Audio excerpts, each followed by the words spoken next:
Bienvenue à ce nouvel épisode de La Voix est libre. Aujourd'hui, on reçoit Jessie Robitaille. Donc, bonjour Jessie. Bonjour Héloïse, bonjour Elliot. Merci de m'avoir invité.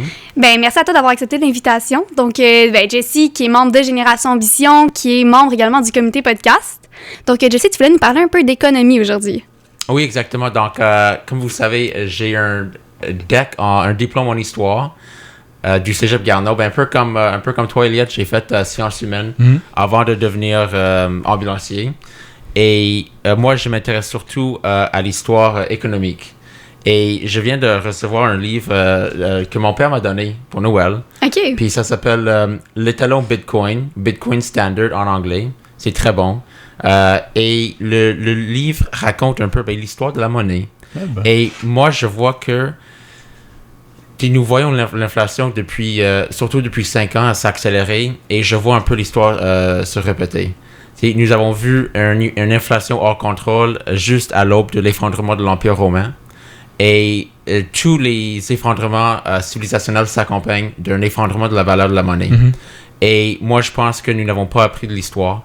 Et je pense que, pour pas le dire gentiment, je pense que nous enfonçons dans le mur. Là. Je pense que nous enlignons vers un autre effondrement civilisationnel en raison d'un debasement ou d'une dilution de la monnaie.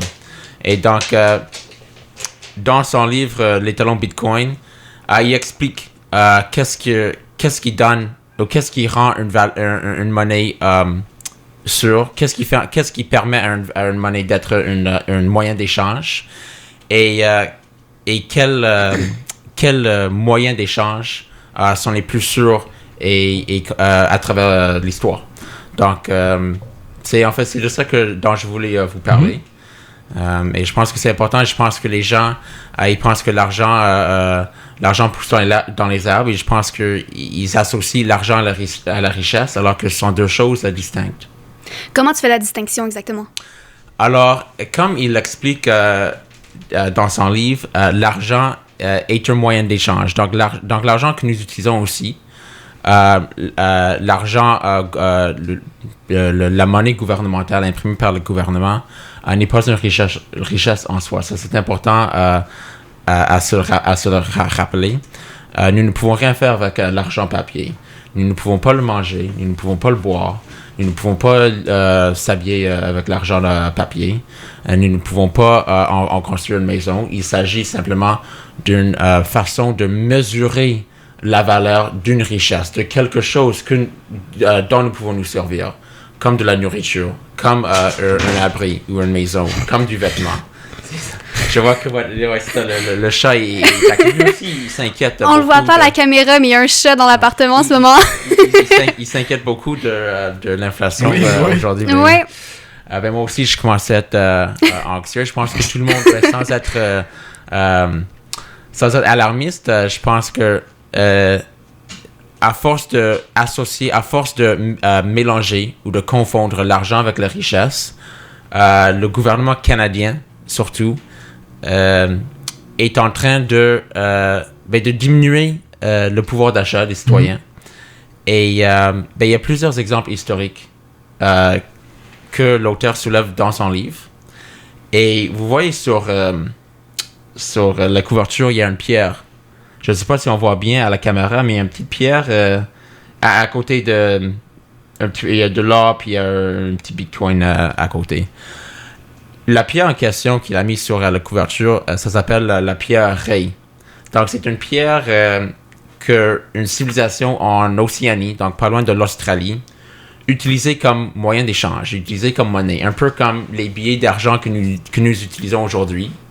Donc, au lieu d'échanger un billet de $5 avec un roi ou une reine dessus, eux, ils échangeaient des pierres. OK? Et la différence entre la pierre et la monnaie que nous utilisons, c'est que la pierre était fixe. Donc, la pierre ne se déplaçait pas. C'était des énormes pierres qui s'utilisaient dans la civilisation en Océanie. Qui était installé au sommet d'une colline. Et donc, tout le monde voyait les pierres et personne ne pouvait les bouger. Les pierres étaient trop lourdes, ça prenait... c'était toute une opération pour déplacer les pierres. Donc, pour échanger les pierres à l'instar, comme nous échangeons un billet d'argent, il suffisait de rassembler la communauté et de dire que telle pierre qui m'appartenait maintenant appartient à telle autre personne. Donc, mettons que je veux échanger, mettons je veux que quelqu'un me vende une vache ou une maison, peu importe. Je dis, OK, Héloïse, je rassemble la communauté autour de la colline. Je dis, Héloïse me vend sa maison et ses 12 vaches, et en échange, cette pierre qui m'appartient est maintenant à elle. Tout le monde sait à qui appartient telle pierre et telle pierre. Donc, ça a plusieurs avantages dans le sens où ça élimine, ça diminue le risque de fraude ou de vol. Mm-hmm. Parce que toute la communauté reconnaîtrait la propriété de telle ou telle autre pierre. OK. Donc, tout ça appartenait sur une espèce de léger, une espèce de ledger que tout le monde voyait, auquel tout le monde avait accès. Mm-hmm. Et on savait qui appartenait telle pierre. L'autre avantage, c'est que puisque ces pierres étaient lourdes, difficiles à déplacer, et il fallait aller les miner dans une carrière sur une autre île, c'est très compliqué. Et l'autre avantage de ces pierres, c'est que comme elles étaient lourdes et difficiles à déplacer, ça limitait le taux de production. C'est très compliqué d'aller en chercher d'autres. Mm-hmm. Donc, ça veut dire que le ratio flou-stock était très limité. Le ratio stock versus flou était quand même élevé. Donc, il y avait un stock qui existait et le flou ou la production annuelle était très petite. Il fallait aller en bateau, chercher nos pierres, le miner. Et donc, l'avantage d'avoir un ratio de stock versus flow qui est élevé, c'est que le moyen d'échange garde sa valeur. Donc, pour pouvoir accéder à une pierre ou à cette monnaie, à cette forme de monnaie, il faut produire une richesse. Donc, il faut construire une maison, offrir un service, élever des vaches, peu importe. À l'inverse, ce que nous voyons avec les monnaies gouvernementales canadiennes ou modernes, c'est que c'est très facile d'en produire d'autres. Et donc, pour avoir accès à une monnaie, il ne suffit plus de produire une richesse, mais simplement de produire plus de la monnaie, mais qui n'est pas une richesse en soi. Mm-hmm. Puis c'est ça que j'allais te demander, est-ce que tu es capable de faire un parallèle avec ce qu'on a nous aujourd'hui par rapport à... là, t'expliquais que c'est un système qui fonctionnait particulièrement bien. Est-ce que tu serais capable de faire un parallèle avec quelque chose qui fonctionnerait bien aujourd'hui ou quelque chose de... Ben oui. Alors, ce qui est arrivé malheureusement avec la pierre Ray, c'est qu'il y avait des explorateurs européens avec de la technologie plus avancée, du dynamite, qui ont réussi à inonder cette civilisation avec d'autres pierres. Okay. Et ils ont vu la valeur de leur monnaie s'effondrer. Nous le voyons aujourd'hui. Au début du 20e siècle, nous avons tenté de un peu reproduire le système qui existait en Océanie avec les pierres Ray, avec l'étalon or. Okay. Donc lui, il fait un parallèle dans son titre étalon Bitcoin. L'étalon or, c'est que chaque billet est associé à un poids en or, ou à une quantité d'or donnée. Okay. Alors ce qui arrive, c'est que l'or est lourd, puis on risque de se faire... C'est dangereux de transporter de l'or sur soi aussi, on risque de se faire voler, par exemple. Donc ce qu'on faisait, c'est qu'on donnait l'or à un banquier. Et là, en échange, le banquier nous donnait un reçu papier. Comme quoi, si je veux retourner à la banque et je donne ce reçu, en échange, il me donne mon or. Bon, alors, ouais. Okay? Mm-hmm. Et puisque ces billets sont plus faciles à transporter, c'est moins dangereux, les gens sur le marché échangeaient simplement les reçus au lieu d'échanger l'or. Donc, ils échangeaient les reçus papier. D'où vient le papier moderne que nous connaissons? Ce dont les banquiers se sont rendus compte, c'est que les gens y revenaient rarement échanger leur billet pour de l'or. Le billet valait l'or à ce moment-là. Donc, ce dont les banquiers se sont rendus compte, c'est qu'ils étaient capables de donner ou d'imprimer ou d'administrer plus de billets d'or que ceux qu'ils gardaient dans leur coffre, de ceux qu'ils réservaient dans leur coffre. Et donc, de cette façon-là, les banquiers tiraient avantage, tiraient profit de la valeur de ce reçu papier, sans que l'or existait et sans produire une richesse en soi. Et donc, eux, ils ont accès à ce moyen d'échange, ils ont accès aux avantages que nous donnent ces reçus papier, sans que l'or existe. Et la même chose existe avec la dette. Et moi, je vois que le taux d'endettement gouvernemental et des particuliers augmente beaucoup aussi. Oui. Et le problème avec la dette, c'est que lorsque nous faisons un emprunt, ben, c'est l'argent que quelqu'un d'autre avait donné à la banque ou avait entreposé dans la banque. Et donc, le danger avec ça, nous l'avons déjà vu, c'est que lorsque les gens se rendent compte que leur argent n'est pas à la banque, mais dans les mains de quelqu'un d'autre, ils vont rapidement aller vers la banque pour aller retirer leur argent. Et le problème, c'est que puisque lorsqu'il y a la dette, ça veut dire que quelqu'un a remis l'argent à la banque, quelqu'un d'autre allait faire un emprunt. Donc, il y a 2 personnes maintenant qui ont droit à une quantité limitée d'argent entreposée à la banque. Donc, si les 2 vont à la banque en même temps pour aller retirer l'argent, et finalement, les 2, ils ont droit à telle quantité de billets ou à de l'or, mais il n'y en a pas assez pour suffire à la demande. Donc, les banques administrent ou donnent plus d'argent de ce qu'ils ont en réserve. Ouais. Au début des années 1900, aux États-Unis, nous avons eu l'étalon or. C'est-à-dire que chaque billet américain valait une quantité d'or. Là, pour financer la Première Guerre mondiale, ils ont décidé de couper ce lien entre l'or et l'argent. Et donc maintenant, la valeur de l'argent flotte. C'est simplement arbitraire. Ouais. Ça vaut un moyen d'échange parce que le gouvernement dit que ça vaut un moyen d'échange.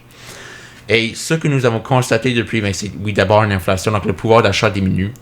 Mais autre phénomène que nous avons remarqué, dont l'auteur parle dans son livre, c'est une diminution du taux ou un ralentissement de l'innovation. Ça, c'est fascinant. Pourquoi est-ce qu'il y aurait un ralentissement de l'innovation en raison d'une dévalorisation de la monnaie?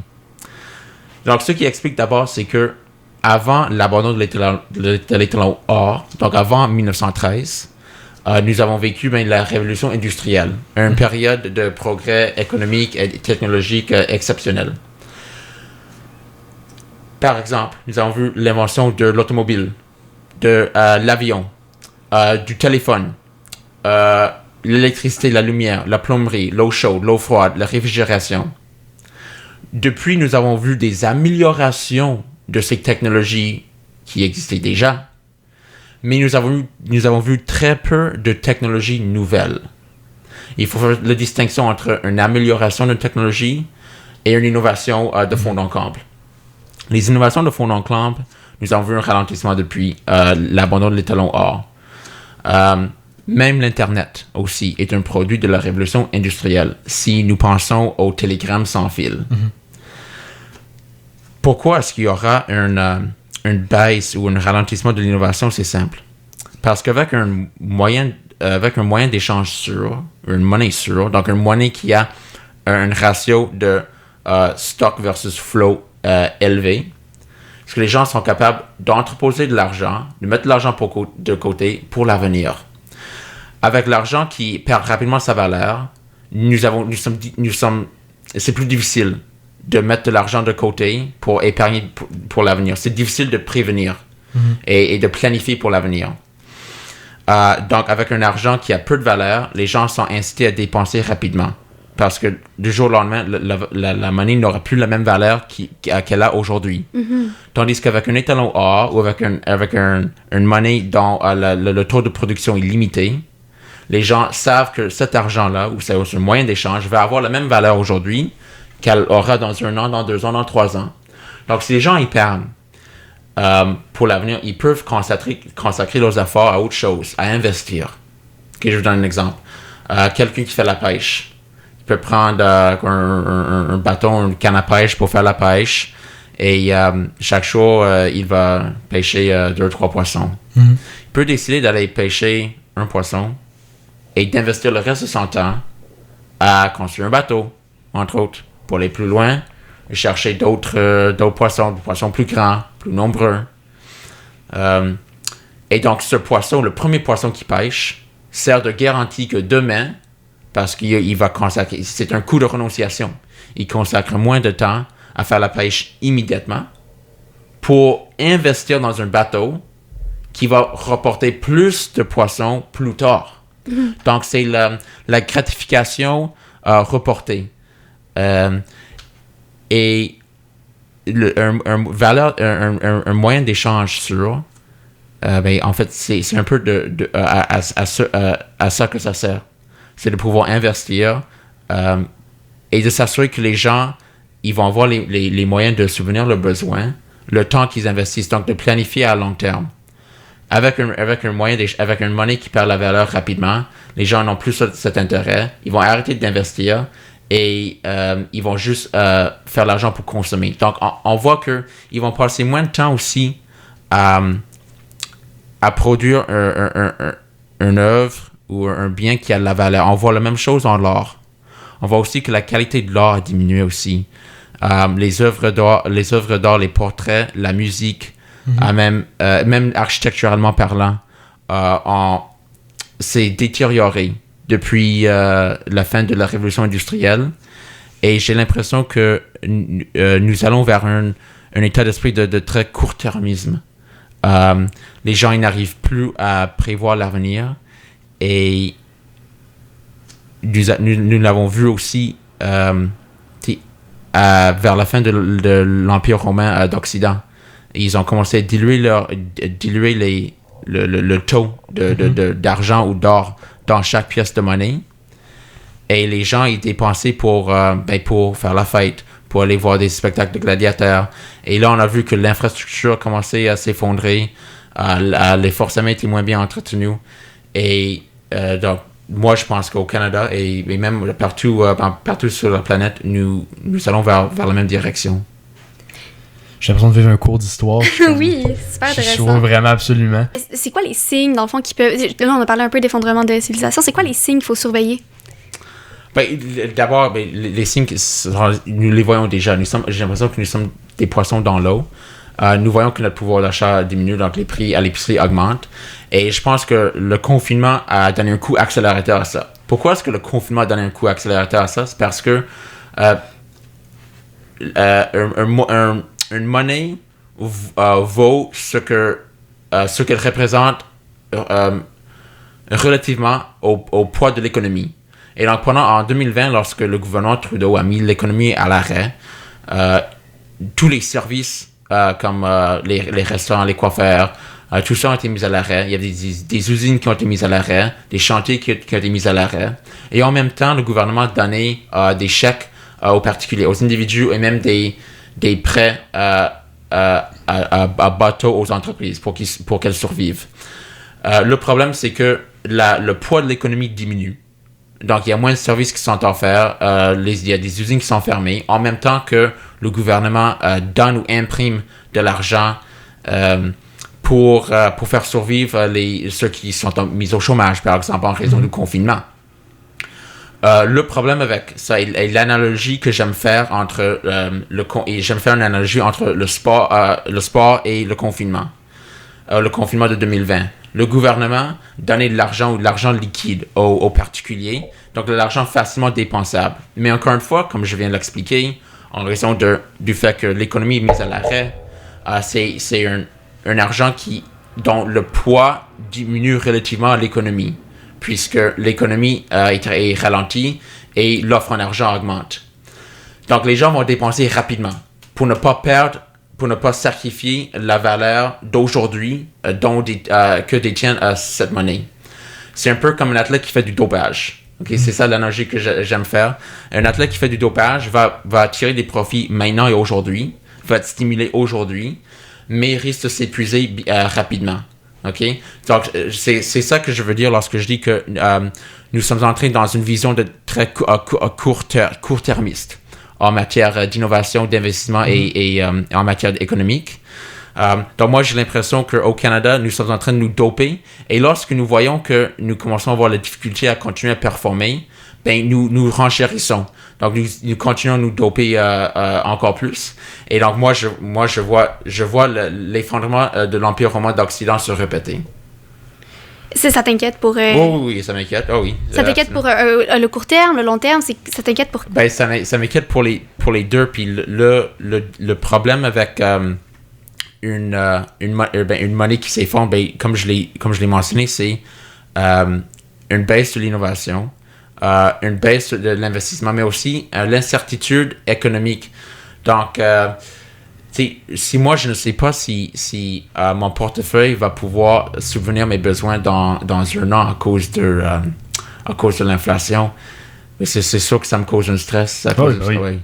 Oui, puis est-ce que, justement, là, tu vois ce problème-là au Canada arriver, notamment à cause des investissements un peu mal placés du gouvernement? Est-ce que tu penses que... Voilà, tu sais, on a vu l'aide étrangère à l'Ukraine de 2,5 milliards qui est arrivé récemment. Est-ce que tu... Ben oui. Oui. Puis, et souvent, ben, c'est de la dette. C'est de la dette, ben c'est soit le gouvernement fait un emprunt. C'est qu'il investit de l'argent emprunté, en fait. Oui, exactement. Ils investissent investissent entre guillemets l'argent emprunté. Dépenser de l'argent emprunté. Oui. Et encore une fois, ben ça, c'est chaque fois qu'on fait un emprunt, ben on vient de doubler un moyen d'échange. On vient de doubler un moyen d'échange artificiellement. Si jamais les deux, si jamais celui qui a entreposé l'argent dans la banque en premier veut y aller chercher son argent, ben cet argent n'est pas là, puisque cet argent a été emprunté à un autre particulier. Et ben l'autre problème, c'est que avec un taux d'endettement élevé et avec une inflation qui est élevée aussi, les gens souvent vont emprunter non pas pour investir, mais simplement pour survivre ou même pour consommer. Mm-hmm. Donc, on voit maintenant que les gens empruntent pour consommer. Parce que lorsque le taux d'inflation est élevé, être endetté, c'est vu comme moins grave. Ou l'inflation, ça rend la dette plus facile à gérer. Donc, les gouvernements et même les particuliers se sentent plus à l'aise de s'endetter. Puis, c'est pas pour investir, là, c'est pour consommer. Et là, je vois que lorsqu'on s'endette pour consommer, moi, je pense que c'est très dangereux. Ben oui. Oui, et puis justement, je pense qu'on a fait une belle distinction, parce que j'ai dit investir, puis vous m'avez corrigé, vous avez dit dépenser. Puis c'est justement, je pense, là, le problème du gouvernement Carney, c'est qu'ils font pas la différence entre l'investissement puis la dépense. Je pense que justement, là, ils veulent se dire qu'ils sont un gouvernement d'investissement, mais en réalité, le sont-ils? Oui, non, ils ne sont pas. Puis, encore une fois, je revois l'Empire romain aux années 300-400. Ils dépensent souvent pour des spectacles un peu. C'est un peu comme les empereurs romains dépensaient pour des spectacles gladiateurs au lieu d'investir dans des infrastructures. On voit que le gouvernement canadien investit un peu. C'est vrai, dans la guerre en Ukraine, qui, moi, je vois... Alors, je sais que je m'éloigne un peu du sujet, mais je vois pas la fin, personnellement. Donc, ça risque d'être un gouffre. Dans des projets infrastructures moins viables à long terme. Donc, un bon exemple, c'est que à la fin de la révolution industrielle et au début du 20e siècle, on investissait dans des métros souterrains. Là, on est beaucoup plus sur terre, donc les infrastructures qui s'usent plus rapidement. On voit aussi, surtout lorsqu'on va, mettons, à des villes côté est de l'Amérique du Nord, à New York par exemple, bien souvent, les ponts sont en meilleur état et plus sûrs que les ponts modernes. Mm-hmm. Les ponts anciens, mais surtout à New York ou à Pittsburgh, rouillent moins vite que le pont Pierre-Laporte ou le pont Champlain à Québec. On voit déjà, ça fait 6 ans que c'est inauguré, je pense, le pont Champlain à Québec a déjà de la rouille. C'est ça, fait qu'on dépense, mais dans le fond, on règle juste à un court terme, on a besoin d'un pont, fait qu'on le fait, mais on pense pas à une infrastructure qui va être durable, qui va être utile dans le temps. Là, effectivement, puis le problème, c'est qu'il faut avoir le produit immédiatement, parce qu'on peut pas mettre l'argent de côté. Donc, pour avoir le produit immédiatement, on le fait broche à foin et on a un produit de moins bonne qualité.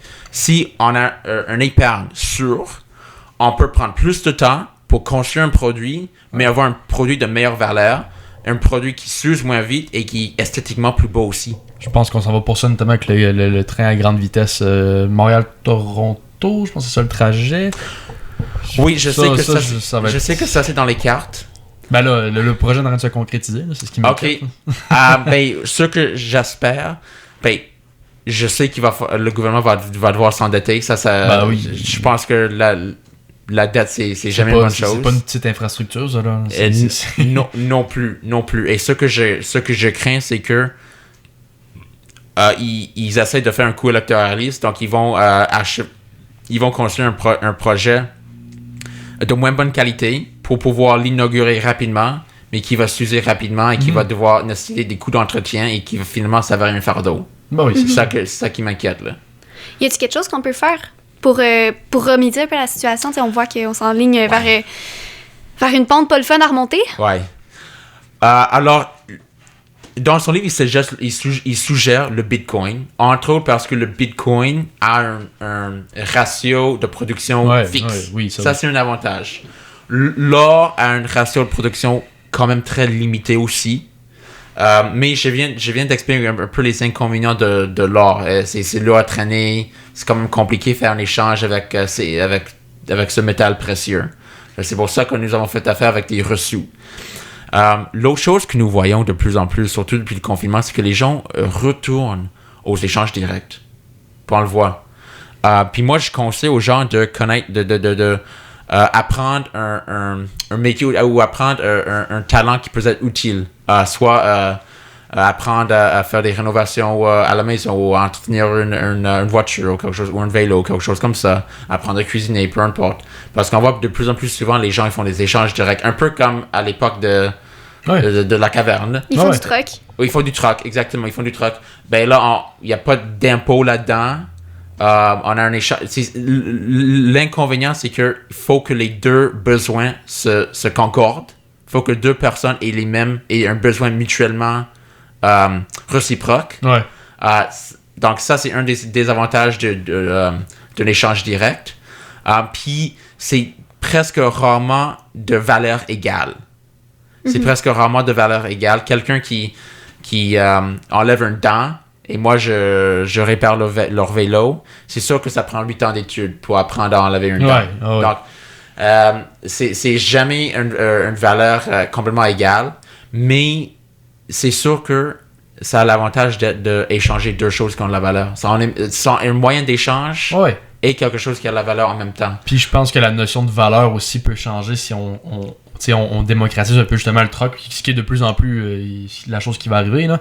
Mais plus on va faire ça, plus je pense que la notion de valeur va changer par rapport à ce qu'on en comprend. Là. Oui, et je pense que les gens vont se rendre compte que l'argent a la valeur puisque nous lui donnons de la valeur. C'est ça. Tout simplement. C'est juste à cause de ça. Si on décide d'attribuer de la valeur à un service, on décide d'attribuer de la valeur à un bien, mais c'est pas de la valeur qui est figée non plus, qui est fixée dans le temps puis qui peut jamais évoluer. Exactement. Alors, c'est très bien dit. Nous décidons d'attribuer de la valeur à quelque chose, tout simplement. Et c'est ça qui en rend un moyen d'échange. L'avantage, c'est qu'il suffit simplement à ce que quelques personnes lui attribuent de la valeur. Nous ne sommes pas obligés de tous lui attribuer de la valeur. Pourquoi? Parce que si moindrement il y a une petite partie de la population qui attribue de la valeur à un quelconque produit ou moyen d'échange, deux personnes qui n'y accordent pas de valeur peuvent s'en servir comme moyen d'échange pareil parce qu'ils savent que quelque part ailleurs, ça peut servir. Un peu comme à l'instant des cigarettes dans les prisons. Dans les prisons, souvent, les cigarettes servent de moyen d'échange, même si pas tout le monde fume. Deux personnes qui ne fument pas peuvent se servir de cigarettes pour faire un échange, un achat. Parce qu'il y a au moins 10-15% des gens qui vont le convoiter, peu importe. Ouais. Donc, il va toujours avoir un moyen d'échange, même s'il y a 2-3 personnes qui ne fument pas, ils vont s'en servir comme monnaie de toute façon. Là. Super intéressant. Il y a Nicolas de Relais qu'on avait reçu dans un podcast qui vient de me dire qu'il est ici. Parfait. On l'invite à se joindre à nous. Je vais aller le chercher. Oui. Parfait. Donc maintenant, on est avec Nicolas qui vient de se joindre à nous. Donc, on parlait un petit peu, Jesse est en train de nous parler d'un livre qui vient qui est trouvé super intéressant, qui apporte un peu des solutions, des craintes par rapport à notre système économique. Donc là, on était rendu à parler un peu plus des solutions, des idées qui peuvent permettre de régler, peut-être de remédier à une certaine situation. Est-ce que, là, tantôt, tu as fait référence un peu à l'utilisation du Bitcoin. Est-ce que tu veux élaborer un peu là-dessus? Oui, j'ai parlé de l'échange direct. Ouais. dont les gens s'en servent de plus en plus souvent.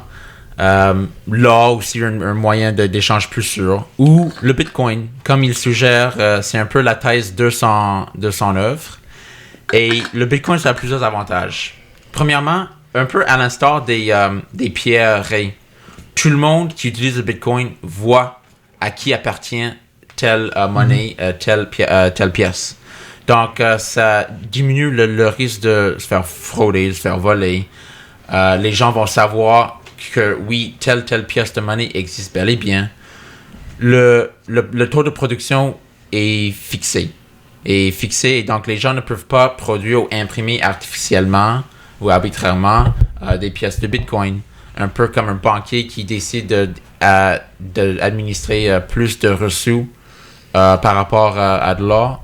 Avec le Bitcoin, on ne peut pas faire ça. Donc nous savons que la quantité de Bitcoin est limitée et donc la seule façon d'avoir du Bitcoin, c'est de produire quelque chose de valeur, de produire une richesse. Et non pas de produire d'autres bitcoins. Nous ne pouvons pas. Mais finalement, contrairement à l'or, c'est quand même plutôt facile à transporter ou à échanger. C'est pas lourd. Il suffit simplement d'avoir une code d'accès à son compte et nous pouvons faire un échange aux yeux de tous. Donc, le bitcoin, ça rassemble un peu tous les avantages des autres moyens d'échange. De la pierrerie, de l'or, des reçus papier en termes de facilité et le fait que nous avons un échange de valeur qui est égal et nous n'avons pas nécessairement besoin de deux personnes avec des besoins réciproques non plus. Et l'autre avantage aussi du Bitcoin, c'est que ce n'est pas la banque centrale ou le gouvernement qui le contrôle.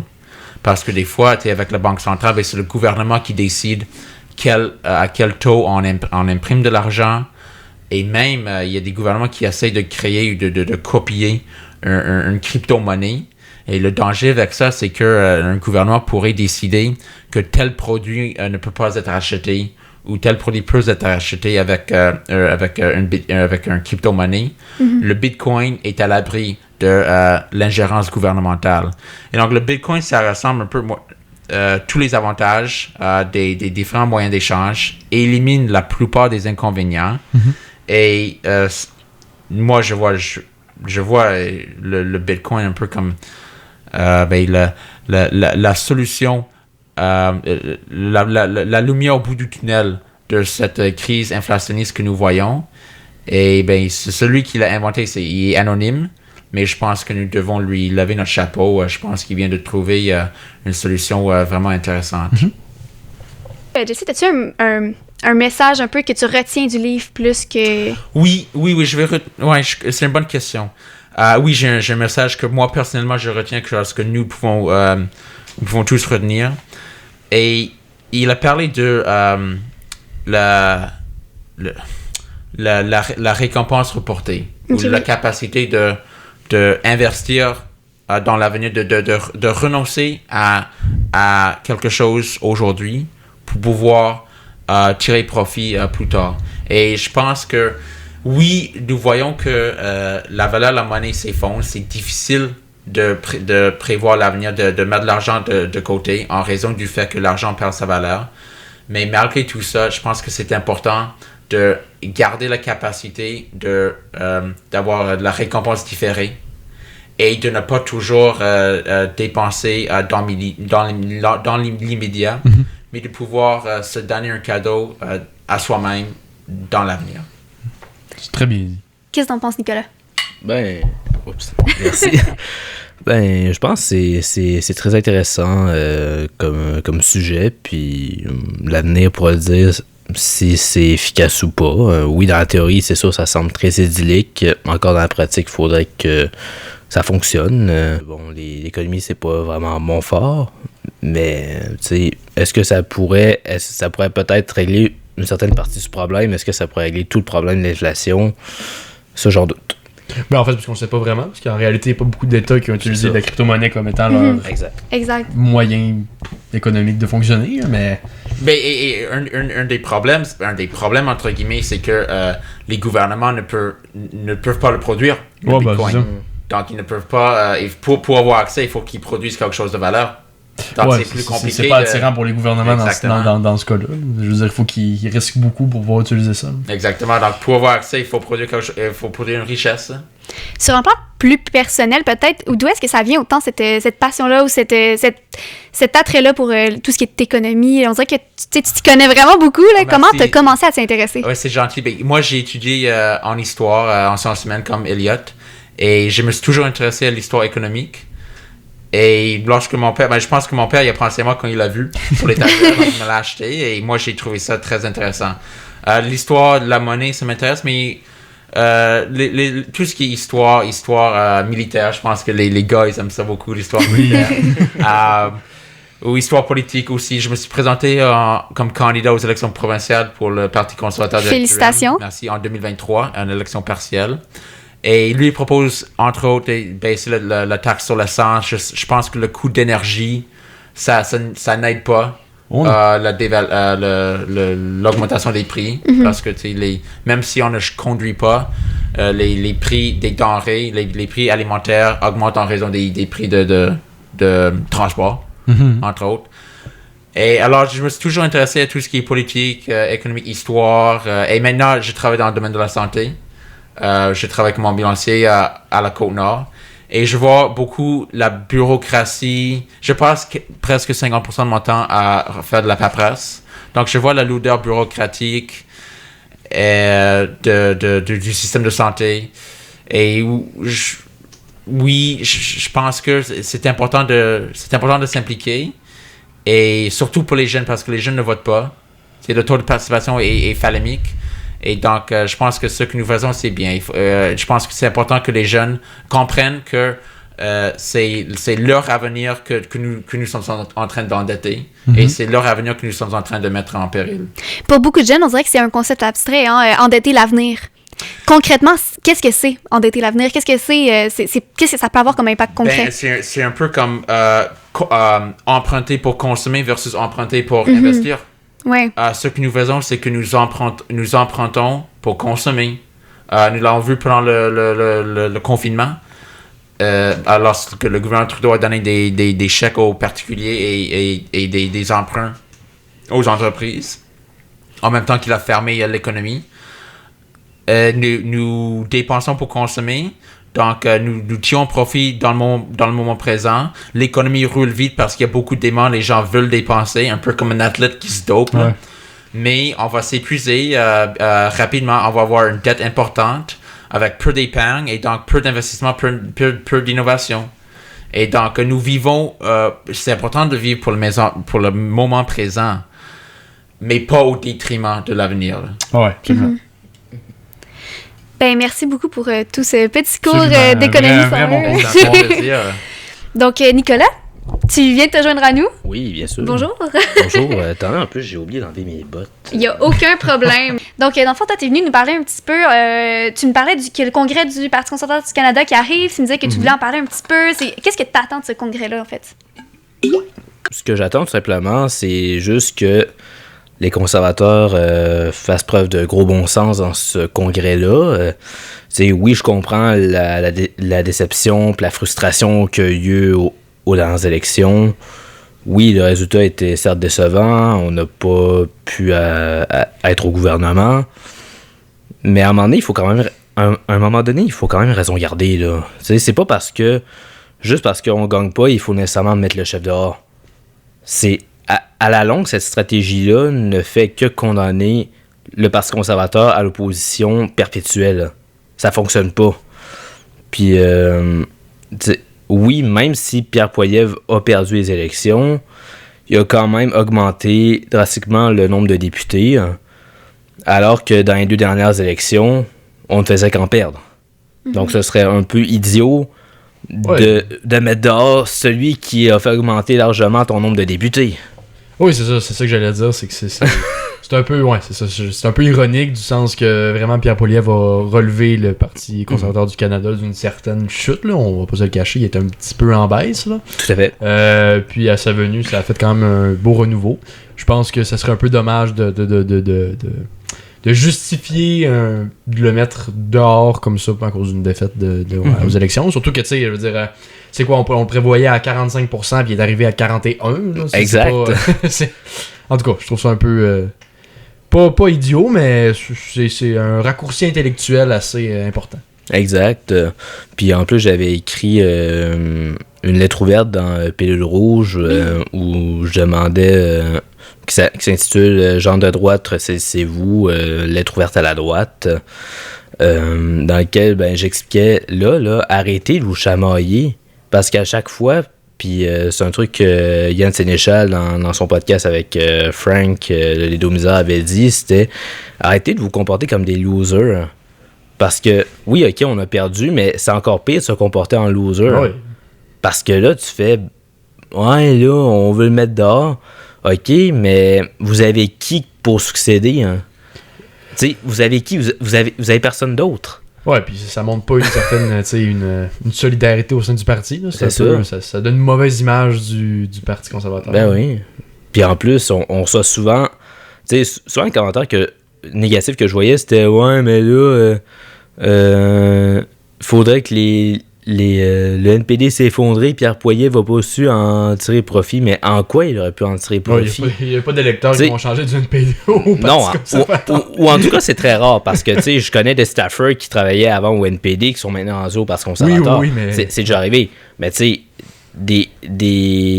des comtés néo-démocrates qui ont viré conservateurs, ça s'est très peu arrivé. T'sais. Dans les élections, il y en avait dans le coin de Timmins en Ontario, puis je pense que c'est dans le coin de la Colombie-Britannique, en tout cas, ou au Manitoba, j'en dis peut-être, je dis peut-être des conneries, mais c'est là où il y avait eu, notamment quand il y avait eu une élection partielle l'année passée, ou non, c'était il y a 2 ans, puis c'était les néo-démocrates, puis à l'issue des élections l'année passée, c'était devenu un comté conservateur. Donc, oui, je pense que Pierre Poilievre n'avait pas vraiment de contrôle là-dessus. C'est Jack Meeting qui avait le contrôle là-dessus. Et il a perdu. Et surtout, ce qu'il faudrait que la droite arrête, c'est de se chamailler à chaque fois pour des conneries. Hein. Parce qu'à un moment donné, tu te dis, OK, oui, on a perdu, ouais, c'est triste. Mais à un moment donné, je vais me permettre un peu de vulgarité, sortez-vous les doigts du cul. Fait que sur quoi faudrait qu'on se concentre? Sur quoi les conservateurs ou en fait, la droite de manière générale ou juste le Québec de manière générale, on devrait se concentrer? Parce que c'est vrai qu'on chiale beaucoup, c'est vrai qu'on a une culture qui chiale beaucoup parfois, mais sur quoi faudrait qu'on se concentre? Eh bien, tout simplement, ce qu'il faudrait se concentrer, c'est vraiment, tu sais, tout ce qui est l'économie, tout ce qui est notre défense nationale qui en arrache, notre sécurité nationale. Parce qu'on dirait que depuis que Trump est au pouvoir, on ne parle que de ça. Sauf que pourtant, notre politique intérieure, elle en arrache. Tu sais, la crise du fentanyl en Colombie-Britannique, mais c'est vrai que le premier ministre Carney avait dit qu'il n'y avait pas de crise du fentanyl au Canada, que c'était juste un challenge. Ça montre d'ailleurs toute l'humanité qu'il a. Mais ça, c'est le genre d'affaires qu'il faut aller. Puis aussi, tout le problème de crime organisé qu'il y a, que ce soit même au Québec, il y en a aussi à Montréal, dans beaucoup de grandes villes, il y en a. Ce serait un peu débile de le nier. Il ne faut pas non plus se limiter à quelques faits divers ou à quelques... ou à juste quelques passes de drogue qui s'est produite. Non, c'est beaucoup plus complexe et qu'il faudra prendre action là-dessus. Et malheureusement, j'ai pas l'impression que les autres partis l'ont compris. Hein. J'ai pas l'impression qu'ils l'ont compris, en tout cas. J'ai pas grand chose à dire, autre que je suis complètement d'accord. Il y a pas de. Effectivement. Oui. Je pense qu'on doit à la droite se faire preuve d'une espèce de solidarité entre nous pour montrer que on n'est pas non plus. On chiale pas n'importe quoi. Je veux dire, on est solide puis on va être capable de gagner des élections. Donc là, toi, est-ce que tu vas y être au congrès à Calgary? Malheureusement, je pourrais pas y être. J'aurais bien aimé, mais malheureusement, j'ai des responsabilités à la maison. Puis Puis prendre un vol jusqu'à Calgary, il faut passer par WestJet et j'ai pas trop intention de perdre une valise. Parce que ça m'est arrivé vraiment. Il semble aussi que les bancs sont de plus en plus approchés aussi. Ouais, WestJet, c'est pas. Dans les avions. Non, jamais. C'est de moins en moins confortable aussi. C'est pas la meilleure compagnie. Never, mais je suis ça avec intérêt. Puis la lettre ouverte que j'avais écrite dans Pilule Rouge, qui a été publiée en Pilule Rouge, je l'ai fait parce que j'avais rien à perdre. Pierre Poilievre, par exemple, pourrait pas écrire des affaires de même. Mm-hmm. Pierre Paulus pourrait pas non plus en écrire. Parce qu'ils ont à perdre, puis ça donnerait quoi comme image, tu sais, sur LCN, puis Radio-Canada, ils diraient Pierre Poilievre chie sur ses propres militants. Ça passe mal. Ouais, c'est ça passe mal. Même si... au combien même ce soit vrai, il se ferait chier dessus quand même. Puis il y a une affaire aussi que j'écris souvent, puis c'est un argument que j'entends, c'est ben là, les médias arrêteront de nous taper dessus si on remplace Pierre Poilievre. Bonne chance, mes amis. Parce que si vous pensez ça, vous êtes ou bien nono, ou alors complètement amnésique. Parce que en 2015, en fait, même depuis la création de ce parti, je vais même aller jusqu'à 2004 pour être très généreux. De 2004 à 2015, Harper s'est tout le temps fait taper dessus dans les médias. Andrew Scheer s'est fait taper dessus dans les médias. Erin O'Toole s'est fait taper dessus dans les médias. Puis Pierre Poilievre s'est aussi fait taper dessus dans les médias. Il y a eu des jobs de bras qui ont été faits, pas au sens mafieux du terme, mais au sens médiatique du terme. Puis ça, je pense qu'il faudra quand même que l'on pense à se ressaisir puis vraiment avancer ensemble. Parce que tant que la droite sera divisée, la gauche, elle, sera pas divisée. Puis ça, c'est une erreur. Ça, c'est une histoire qu'on a souvent tendance à oublier. De toute façon, l'objectif, c'est pas de se diviser en tant que société, c'est d'avancer aussi ensemble. Là, on a quand même un objectif commun qui est d'avoir un meilleur futur. Là, après ça, comment y arriver? Il y a toutes sortes de...